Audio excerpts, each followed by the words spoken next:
When will Donald Trump blink? I think that is the central question as we go into day 3 of major stock market sell-offs across the 3 major U.S. Indexes and increasing levels of, I don't want to say panic, but significant concern among Republican lawmakers about Donald Trump's across-the-board reciprocal tariffs that he is putting in place. So let's do a little background, and then let's talk about where I think we're going on this story. So last Wednesday, Liberation Day, Donald Trump puts 10% across-the-board tariffs against virtually every one of the U.S.'s major and even minor trading partners. In many places, the tariffs are significantly higher than that. On Thursday, the U.S. stock market has a disastrous day. The Dow Jones, the NASDAQ, and the S&P 500 are all down precipitously. On Friday, stop me if you've heard this before, the stock market across all 3 major indexes has another horrible day. On Monday, that's today, the stock market again looks to be struggling. Not as bad, 1 to 2% losses across all 3 major indexes as opposed to 4 or 5% losses, but still not good. And then we go to Trump, right? And Trump seems, to my reading, to be as convinced today that what he is doing is the right thing as he was last week, as he was a month ago, as he was back in 1988 when he told Oprah Winfrey that tariffs are a good thing and work. So Donald Trump has repeatedly said over the weekend, mostly on Truth Social, but occasionally in interviews from playing golf, that he thinks these tariffs are working. It is making America rich again. There's going to be a little pain. You have to take your, in his words, medicine, but that things will get better. Trump, in fact, in response to China announcing it is going to put a 34% tariff on American imported goods, Trump responded on Monday saying, we'll put a 50% tariff in addition to the other tariffs on Chinese goods already, another 50% on top of them if China does that, which is breaking news, a trade war, right? I mean, if we're going tit for tat and tit for tat, it's a trade war. Trump and his inner circle have said that 50 plus nations have reached out to him and said that they want to make a deal.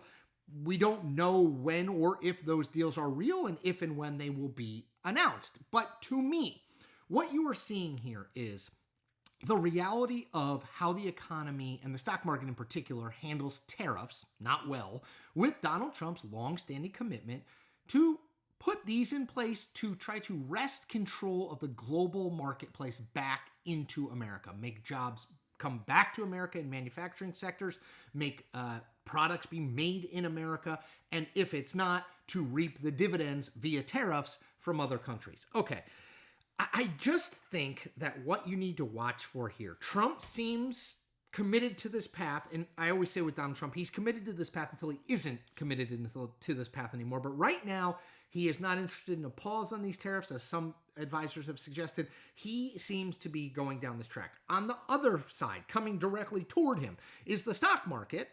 And in that stock market train is also Republican elected officials who I guarantee you are behind the scenes and maybe in front of the scenes soon, saying to Donald Trump, you've got to find a way to change this. All right, and I want to go more into that in a minute, but before I do that, I want to make a pitch to you. I want you to subscribe to this channel. I want you to hit that subscribe button. It is free.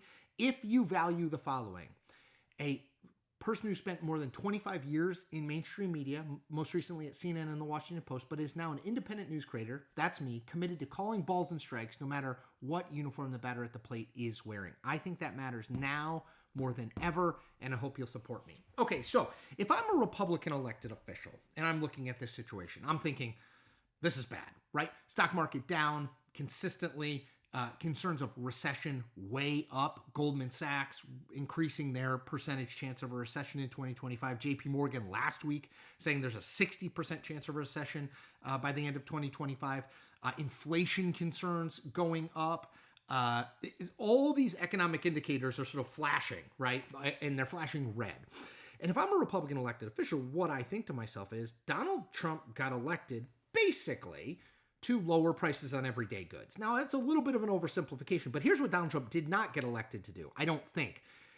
Drive the economy, drive the stock market way down. You could say he got elected to put some tariffs in place, no question. I think that is true, but I do not think the average person understood the consequences to the stock market of doing that, how poorly the stock market would respond. And while the stock market is not the economy, I know that for a fact. Okay, I think for a lot of people, they look at the stock market and it becomes sort of a stand-in for the broader economy. If the stock market's doing badly, then the economy must be doing badly. And that is such a big problem if you're a Republican elected official, because again, Donald Trump gets elected to lower prices on everyday goods. He is not elected. He is not elected to cause a crisis of confidence when it comes to the stock market and potentially the broader economy. So if you're a Republican elected official, and you've seen some of this, there are 7 Republican senators who have signed on an effort to take the tariff power back, to bring it back to Congress rather than having it be a sole power of the president.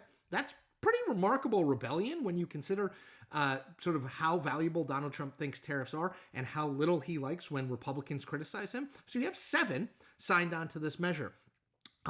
I think that Republican elected officials, if this continues, let's say for the next week, you will see more Republican elected officials speak out. You will say, I think, and when I say this continues, tariffs stay in place and the stock market continues to go down. I don't think it's going to collapse, but continues to go down. That there's not a bounce back effect. I think you will see more Republican elected officials start to speak out publicly and say, this isn't working. I understand what the president's commitment is on tariffs, but we need to make some adjustments here, maybe put a pause in place so we can cut some deals, rethink this in some way, shape, or form. Now, just because they say that does not mean, of course, that Donald Trump has to do it. The tariff power sits entirely in the presidency right now, in the executive branch. He can either take them off, leave them on.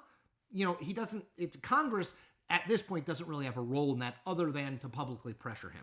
And again, I think this gets back to, and I'm a broken record on this, but I think it's important. This gets back to how different the goals for Donald Trump versus the Republican Party are. Donald Trump's goal is to be a consequential man of history. It's why he wants a deal in Russia and Ukraine, because he wants to win the Nobel Peace Prize, because Barack Obama won one, because that means you matter. Why does Donald Trump pushing these tariffs? Because he thinks this will make his mark on the economy and history, that he wrenched the world economy back toward the United States.